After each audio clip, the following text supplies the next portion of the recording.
Welcome to the Divorce Podcast, a podcast that aims to address divorce, separation and co-parenting here in the UK, countering the often sensationalist way it's portrayed in the media, challenging the status quo and driving for reform. On each episode, I'm joined by experts to discuss divorce, separation and co-parenting from different angles and to give their opinions and to debate them. I'm Kate Daly, a relationship counsellor and divorce coach, co-founder of Amicable and host of the Divorce Podcast. This episode is all about the beginning of a separation, the difficult bit when you realise it's over, but you don't yet know what to do next. I'm joined by two counsellors from Relate, Dee Holmes and Peter Saddington. Dee has worked for Relate since 1997 and trained as a couple counsellor initially and then as a family, young persons and children's counsellor. Dee's worked in schools and colleges delivering counselling and has often heard and seen the effect of parental conflict around separation and the impact it has on young people. Dee's current role is part of a team that oversees the clinical governance in Relate. She's also the clinical lead for safeguarding and the lead for children and young people at Relate. Peter is an experienced relationship counsellor and sex therapist who's also got experience in family counselling and addiction therapy.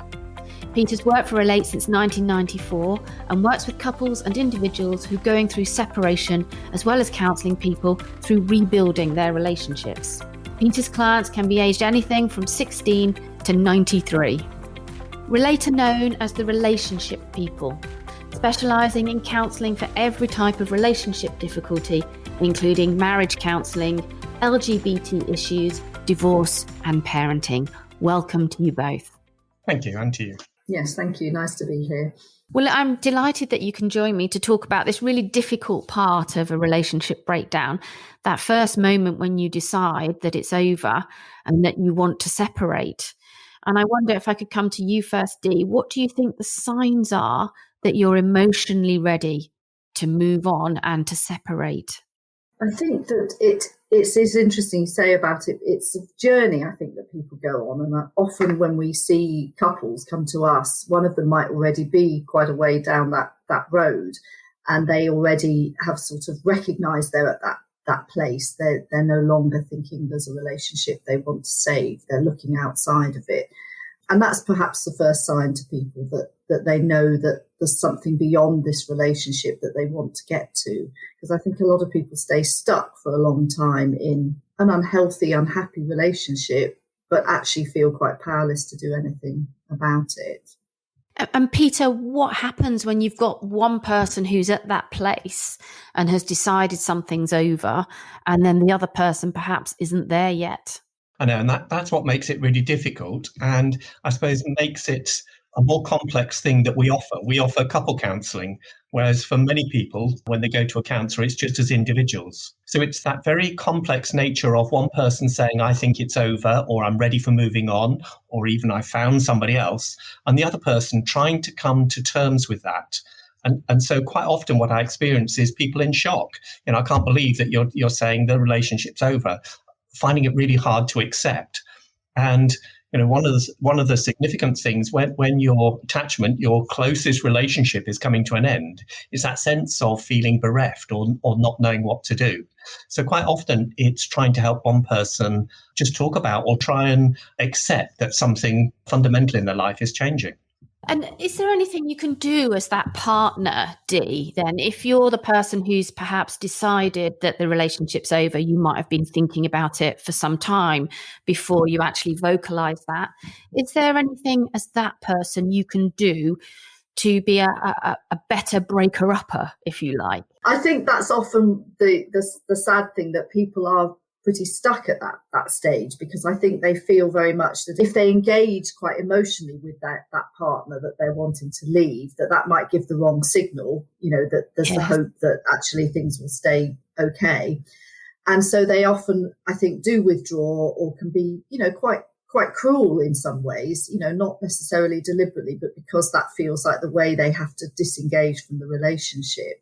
So I think it is difficult. I suppose the real sadness that we often see is that sometimes people come to Relate and they then launch that sort of thing, as Peter said, I'm ready to leave this relationship. I found someone else in the counselling room. And the other person, as Peter said, is quite shocked because they thought they were coming to sort out a few little problems in the relationship. And so I suppose it goes back further. I think it's probably about honest communication, isn't it? Way back, and people being able to flag things earlier and say, this feels like it's not going well.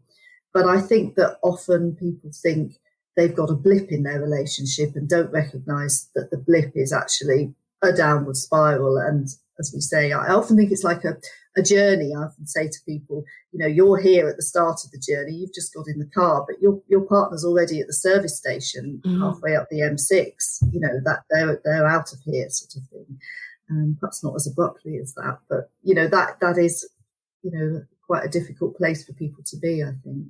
It was interesting what you just said then about the idea that the communication sometimes is already broken down and that people are perhaps not in a good place. Peter, if you recognise that, if you're listening to this and you recognise that you're not in a good place, what can you do to open up that dialogue with your partner when actually probably all you want to do is just try and ignore it, just feel it's a phase and it will, come back on track and not to worry about it? So how do you get the courage and what do you say to confront something when you think you've got that niggling feeling this isn't right? Yeah, it's a tricky one. And partly what Dee was saying is very common in couple relationships where one's further on and one isn't. And quite often it provokes some anger. So sometimes the energy to do something comes from anger, not understanding or feeling that you didn't take it seriously. You talked about problems in the relationships, but you didn't take it seriously. And now we're at this crisis point and I want to work at it. You're saying it's too late. So it's that sense of, and we need to do something. And as Dee was talking about, it really essentially comes down to talking about it, being able to talk about it, and more importantly, be able to listen and understand what your partner's saying, to really understand, actually, I can't do this, or I'm really struggling with this. Because when we talk about communication, people can talk and people can listen, but it's the active listening and empathizing, understanding where your partner's coming from. Because if you really do get what's happening, then you're more likely to change your behavior or do something different or put more effort into trying to change. So, the most important thing is talk up and set the scene, rather than just a passing comment or trying to do it last thing at night. Have the conversation when the other person can concentrate on what you're saying. Explain the seriousness of it. I need you to be able to sit and listen. I don't want to do it when the children are around or, in between something. Set aside time properly to be able to talk about it. Gondi. Well, I think that's very true. I was thinking about how and I'm sure it's happened to all of us here, the amount of times you are talking with a couple and one of them says something and the other one says, oh, you've never said that before. And they say, yes, I have. I've been saying it for the last, 5, 10, 15 years. And I think, what Peter said then is very true. People may make a passing comment and the other person just doesn't really pick it up. And there's a sort of denial on both sides, a denial from the person saying it, well, I said it, it's not my fault they didn't pick it up. And the person who didn't pick it up sort of denying that they heard that comment almost because it was just a flippant comment. So I think it is that proper conversation people have to have. And that's why I suppose seeking counselling early on is really important, because the power of hearing your partner say something to the counsellor describing the problem is quite powerful for people. Somehow they're sort of looking and watching that happening and thinking, gosh, I can hear my partner saying the problems and I'm really listening to them. Whereas when they're saying them to me, I'm just quickly thinking of my response to them. So it feels more of an attack, doesn't it, when you're having that dialogue face to face? When you've got the counsellor in the room, you've got a channel to be able to say things in a much more neutral way. And as you say, for them to be heard. What happens then? So let's put the boot on the other foot. So let's say you're listening to this and you're the person whose partner has announced that, for them, the relationship is over. You're in a different place. It is a shock to you. How can you catch up? Should you catch up? Peter, sorry. For most people, it's needing a bit of time to get over the shock. So you do need a bit of time. And so although we're talking about couple counselling, sometimes there's real value in having a session, either talking to a counsellor, somebody that's going to be objective and listen to what you've got to say, or somebody that you're close to, just to try and clarify what you're thinking and feeling. Because in those early moments, you can inadvertently become angry, feel criticised, feel attacked, and so say things that actually just make the whole situation worse. So having a bit of time to really come to terms with what you're hearing and get clear in your head what is important to you. Is it that you do want to try and retrieve the relationship? Is it that you want to find a way of separating successfully? Because once the shock has settled, if the relationship really has been struggling, then you might be able to come to terms and accept actually maybe it is a good thing. It's more that you're reacting to the shock of it and the fear of being on your own, or not seeing the children, or not having the same things. It's a huge knock to your, if you're the one that hasn't wanted the relationship to end, it's a huge knock to your self-esteem, and it's a huge loss to how you see yourself in the world if you're the person that somebody is leaving. Yeah, and that crucial question that we get asked all the time, and I don't know whether it's the same for you, is how much time is enough time? What's the difference between giving your partner reasonable amount of time to adjust to your announcement versus somebody being stuck and refusing to move on? I don't know whether you have a view on that. Yeah, and I think that is a tricky one, isn't it? And I think we see people who, as you said, going back to the person who's breaking up with the person, they may feel a lot of guilt and want to give that person a lot of time, and then they could become frustrated with that waiting because they're ready to move on. And likewise, that guilt can often come out as anger. You can sort of start to project that anger on the other person because they're the block to you going on.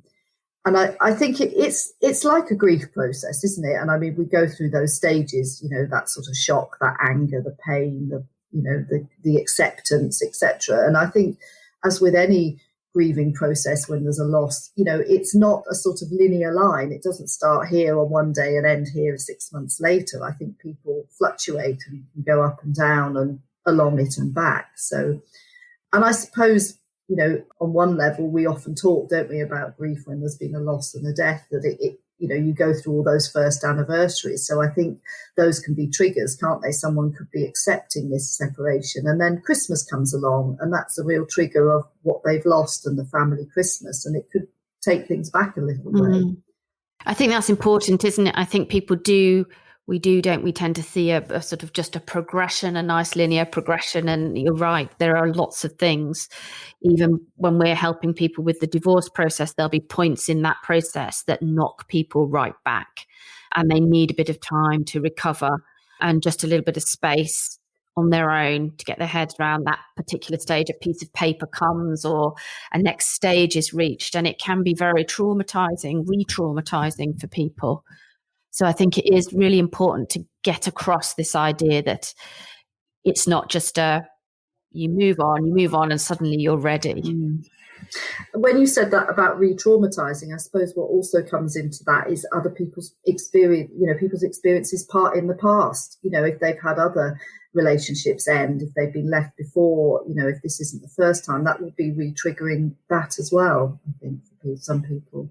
But I also think it's good to recognise it is a transitionary period. What you're feeling now doesn't necessarily mean that's how you're going to feel in a week, 6 weeks, 2 years' time. Your feelings will change. This is how you're feeling now, but it can be different. And using, like Dee was saying, past experiences of, when something's ended or changed, that you've always moved on. So I think that can be sometimes helpful for both sides to recognise, like Dee was talking about, the journey. If you're ahead in the journey, having that concept to say my partner needs to catch up, get to the service station, gives you a sense of I understand what's going on, rather than thinking they're just being obstinate or difficult. And equally for the person that is a long way back, recognising that if the other person's at the service station, maybe things have been going on. It makes sense about why they're further ahead, and they don't need the same things that they're looking for. As counsellors, are there things you listen out for to indicate somebody is emotionally ready to, say, start a divorce process or start that separation process, moving out the house, moving their lives on? Are there I don't know, are there phrases people use, or do people say certain things that indicate a level of readiness? What are they thinking, feeling, saying, doing? Dee? Gosh, yes, that's a tricky one. I was thinking more that often it's what you see, isn't it? And I suppose the affair is perhaps a quite a good indication of that, isn't it? And I mean, it doesn't mean that every couple who come where there's been an affair, their relationship is going to end. For a lot of people, it can be a sort of shock of things are going awry. This happened. Isn't what I want. I've ended the affair and I want to repair the damage in the relationship and we want to move on together. So I'm not saying that's always the case, but for some people, that's quite a significant thing, that they have chosen to start an emotional attachment outside of that core relationship. And whether that's an affair they're going to leave the person for, or whether it's a sort of transitionary affair, that can then show that they're actually they're not staying in this relationship. So I think that's probably the key physical thing we see. I suppose when you say what people say, I mean, again, we'll often get people who very much are moving around. I'm not sure what I want. I think I want this relationship to improve, but I'm not sure that it can. And there's lots of sort of conflicting things being said. And as a counsellor, you can yourself sometimes think, well, last week I was sure this couple were working on the relationship. This week it sounds like they're ending it, or she is ending it. So I suppose it's listening out, and that gives you a clue that I think it's sometimes people aren't being honest with themselves, and also they're scared of being honest with their partner. But maybe when people are doing that sort of moving back and forth, that it gives you a clue that that's what's on their mind, but they're perhaps not quite ready to say it yet. So you're saying you see a sense of like people sort of going forward and then just hesitating and moving back, but there's a sort of a toing and froing of, is it on, is it off? That's a signal that things are coming to a head in some way. Well, I'd say it's more ambivalence. I think I want to leave, but actually, it's a big thing to break up the home, especially if you've got children, especially if families are connected. All sorts of things could be tied in. So the sense is I do want to move on, but the thought of actually the practicalities, the reality of it, now that I'm talking about it, can be a bit overwhelming. So a level of ambivalence. But as counsellors, we need to know what we're working with. So actually, I think we're good at helping clients to establish a focus to the work. And sometimes that focus is we want to spend a bit of time just work out, is it possible to save the relationship, or actually do we need to work at ending it? And maybe we have a few sessions to just look, is there any chance, before we actually make the big commitment to say, okay, now we need help in how we separate. And in that scenario then, where you've examined whether or not it's retrievable and one person has decided it is not, what sort of things can the other person do? How do you help the other person to come to terms with a decision that isn't theirs, Peter? Well, in a sense, they haven't got a choice. The power balance has changed in the relationship. If one person is saying adamantly, I am leaving, you can't change that.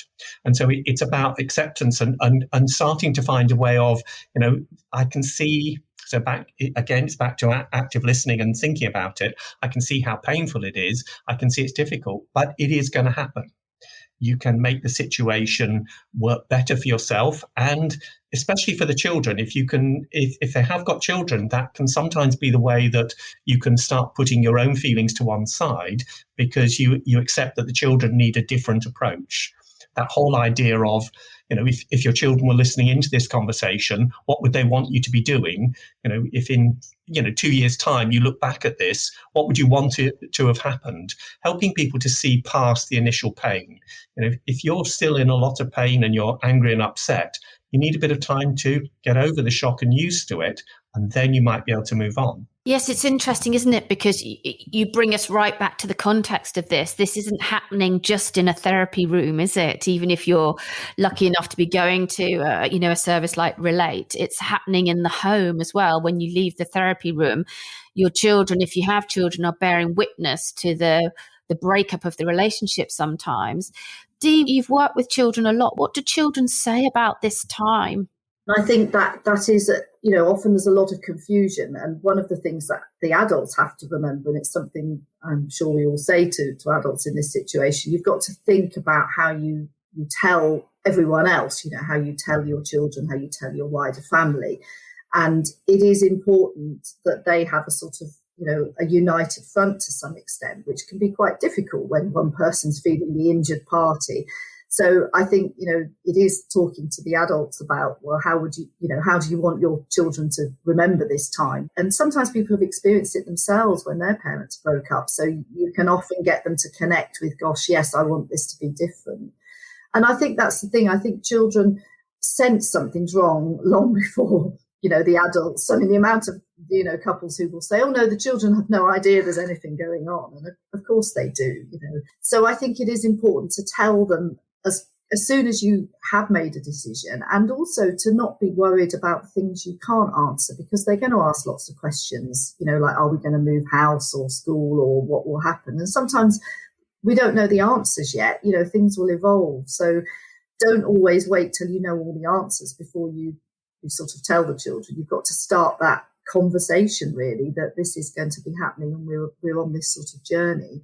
So, yeah, I think a lot of confusion. And I think often I've seen young people who have talked a lot about how they felt very much in the middle and felt they've had to make choices. And, I think that's a really tricky balance, because I think parents need to involve children in some of the choices, but it's not their responsibility. And I think you either get one of two things happening: children who feel they have no choice, you're doing this, you're doing that, or children who are being said, oh, would you like choose who you want to live with, which isn't the sort of choice that a child wants. The child wants to live with both of you. That's what they want, So I think, confusion and not knowing, and hearing from other people is a really common one, that the parents have told their friends, or and then some of their friends have talked about it at home, and then their children have heard and come into school and said, I hear your mum and dad are splitting up, or I hear your dad's had an affair or something. That's really not a good one for it to happen. So I always caution people about making sure who they're talking to, and that it's not going to leak back before they're ready for it to. Yeah, and it's incredibly tough for people to know what to say and when to say it. We do a lot of work with people, trying to rehearse and practice what you're going to say and prepare for questions that children might answer. But always it's you're trying to prepare people for the totally unknown. Every child's different, every relationship's different. So it's just about trying to get some kind of basic rules in place and some guidelines, but without, not appreciating that all people's kids are different and we all have different relationships with our children. Is there a good time to tell the children? I mean, you've made it, Dee sort of said, Peter, hasn't she, that it's important to tell before it gets out and about. But is there a good time to tell children that you're separating in terms of where you are in the process? Well, I think the best time is when you're united as a couple about what you're wanting and how you're doing it. When, in a sense, the parents can hold on to their adult selves. They can have an adult conversation with their children, as opposed to what leaks out is their anger or distress and, all those things, because you're dumping on your children your emotion.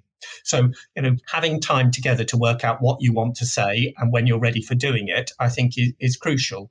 And I think one of the really unusual things about Relate is, like I was saying, that the ages of the people that I've worked with, we've worked with people whose parents have divorced, so we've got some concept of what it's like hearing from your parents that they're getting separated. So in a sense, we use some of the conversations, some of the narrative that we've had from other people to help, couples that we're working with to think about what's important, what's the message that you want to get across. And for children, it's needing to know they've still got parents, they've still got that secure attachment. You will always be their parents, even if you as parents are not going to be together. And often what children really need to know is much more the practical things, like Dee was saying, where are we going to live? Who are we going to live with? And like Dee was saying, that it's not fair to put it on the children to make those decisions. You have to be the parent and you have to say, this is how it's working. Even if you don't know the answers, but you give them the sense of safety and security of knowing that they are still going to be okay.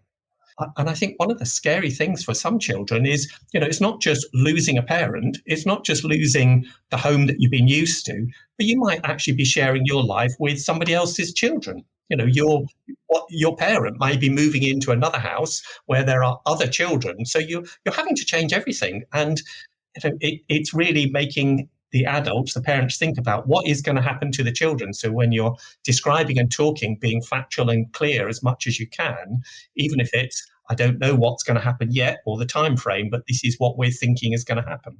Also, that's a really good point, isn't it? Because I think sometimes for some children, they go through their parents' separation straight into a new reconstituted family. And for other children, their parents separate and they can become very much the focus of their parents' world then.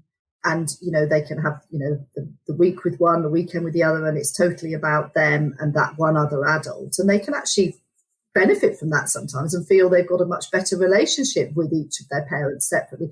And then, of course, if another relationship starts and there are other children, that can then really affect it again. And I think that's something that I've certainly experienced, hearing from children and young people that, oh, well, my parents separated and that wasn't so bad, it was great. And then my dad got married again and, oh, I don't like my stepmother and they've had a baby and they like the baby more than me. And, and I think people often for the adults, they're several years down the line maybe, and they're not thinking necessarily that, there is going to be, different experiences along the way. The journey continues really, doesn't it, for children? And just has different consequences. You as adults have got some choices about what happened, but your children haven't. They have to go along with what's going to happen, what decisions you're making. And that's the really hard thing, that, children have much less choice. They have to live where parents are moving to. They have to live with whoever parents are going to be living with.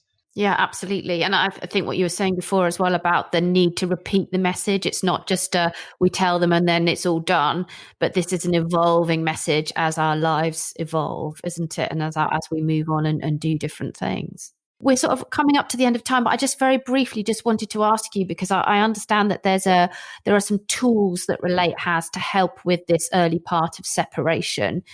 Dee, is there, I understand it's called a separation planner that Relate have. Just give us a little outline of what that is and how it can help people. So we've got a sort of free online tool called the Separation Planner, which helps people who are starting to think about separation to plan it. I mean, it is what it says on the tin, I guess. So it's available on our website, and it's something that parents can work together on or individuals can work at separately. So, it's a useful thing for whichever, if you're a couple wanting to do it together or just an individual. So, go to our website and go to the Relate Separation Readiness tab and it will take you into it. That's great. Thank you. And Peter, are there any other tools, parenting plans and that kind of thing on Relate's site? There's a range of things that are there, but I guess a lot of these things are really useful, practical things. But I think the biggest thing is having somebody to talk it through with. So, the idea of having a counselling session, and it's not saying you've got to have 50 counselling sessions, but sometimes a one-off or a couple of sessions just to try and work out where you are in the process and to make sense of what is essentially a tool, piece of paper. I mean, it's not rocket science. A lot of the things are there. If you sat down and thought about it, you'd think you'd come to your own things. But having somebody to help you talk through it's the emotion that goes with it that's really important. And having somebody else to help you through that, I think, does make a big difference. Brilliant. And if people want to look at these tools, where do they go to? Where do they find them? So our website is www.relate.org.uk. And then, as Peter said, there's plenty of different things on our website. There's a search bar to find different bits. So, there's different articles and different things, as well as the separation tool that's there. And people can book sessions on the website. They can live chat, can't they, as well? And we have a live chat service. You can't book a session via the website, but you can find the numbers of your nearest centre or find the number to call to book a session. But yes, also the live chat service, which offers a half-hour sort of chat with a counsellor via messaging, which is, again, a good toe in the water if people want to just start a conversation. Yeah. Because sometimes it's that first step that's the hard bit, isn't it? I really like that about it. So people can find the number for their local Relate. They can go online, use the tools. They can access live chat as well. That's wonderful. Look, it's been fascinating talking to you both. Thank you so much for sharing those thoughts on the early parts of separation today. Really insightful and really useful just to run through the different emotions and the different ways to access help. So thank you. I'm really grateful. Thank you. You're welcome. Thank you. That's all we've got time for today. Thank you for listening. I'm Kate Daly. You can find me on Twitter at Kate_Daly, and you can subscribe to more of these podcasts by going to thedivorcepodcast.com. Peter, Dee from Relate, thank you. Thank you. Thank you. Bye-bye.